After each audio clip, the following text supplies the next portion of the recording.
Vamos agora a um dos personagens mais conhecidos da Bíblia. Mesmo quem não lê a Bíblia já ouviu falar de Jonas. E se você nunca leu a Bíblia inteira, provavelmente o livro de Jonas você já deve ter lido. Pelo menos você já ouviu pregações e conhece a história. Então o livro de Jonas é de fato um livro bem cativante, né? Não é uma lenda, eu quero deixar claro isso para você. O que está relatado ali realmente aconteceu. A gente não sabe se foi uma baleia, se foi um tubarão, se foi o que foi, né? Eu vi uma pessoa dizendo uma vez, eu creio na Bíblia.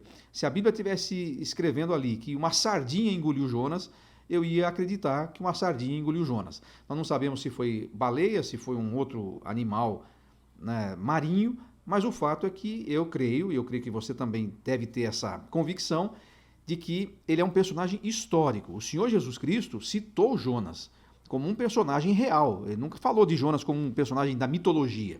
Então nós acreditamos, e aí entre os teólogos liberais ou céticos e o que Jesus Cristo falou, eu vou ficar, obviamente, com o que Jesus Cristo falou. Jonas é um personagem real e histórico.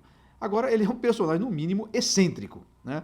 E é por isso que nós vamos chamar Jonas de o profeta que não quis pregar, porque ele se recusou a pregar. O único pregador que eu conheço na história, acho que você também, que não queria que as pessoas se convertessem com a pregação dele, né? É bem interessante isso. Bom, qual é a sua época, o seu pano de fundo histórico? Ele profetizou no norte, também no tempo de Jeroboão II. Olha que Samaria estava fervilhando de atividade profética naquele momento, né? No entanto, ele não pregou para Israel, pelo menos é essa sua profecia aqui registrada. A sua profecia foi voltada para Nínive. E, atenção, Nínive era a capital da Síria, um império que naquele momento era um dos impérios mundiais mais cruéis e violentos, talvez um dos mais violentos de toda a história. Eu estou citando isso apenas para explicar, embora não justificar, né? Porque sabe aquela história do explica, mas não justifica? Pois é justamente isso, né?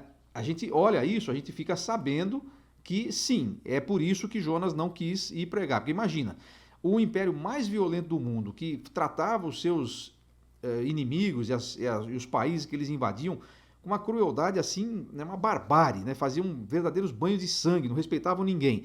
Aí Deus manda ele pregar justamente para essa nação.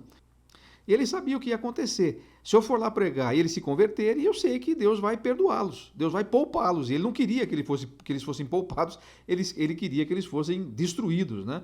O que realmente aconteceu depois, mas naquele momento, quando Jonas prega, você sabe o que aconteceu, e Jonas sabia que isso podia acontecer e ele não queria saber disso. Então, vamos dar uma olhadinha na dinâmica do livro, né? Então eu estou colocando verbos aí e no gerúndio porque o livro de Jonas é sempre um livro de ação, né? Então no primeiro capítulo você encontra Jonas fugindo de Deus. Depois, no segundo capítulo, você encontra ele orando a Deus. E você vai perceber uma coisa interessante nessa oração. Cada um daqueles versículos da oração de Jonas, no capítulo 2, é um salmo, é o versículo de um salmo. Se você olhar lá na sua Bíblia com as referências, você vai perceber que ele ora os salmos naquela oração lá na barriga do grande peixe, né? Então, fugindo de Deus, orando a Deus.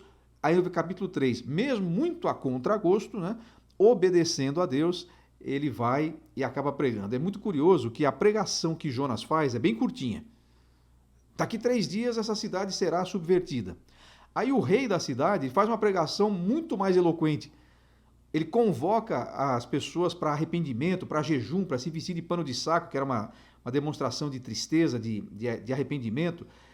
E quer dizer, a pregação do rei pagão da Assíria é mais eloquente e mais extensa do que a própria pregação de Jonas. Parece que ele está fazendo assim, eu vou cumprir minha obrigação porque eu não quero voltar lá para a barriga do peixe, né?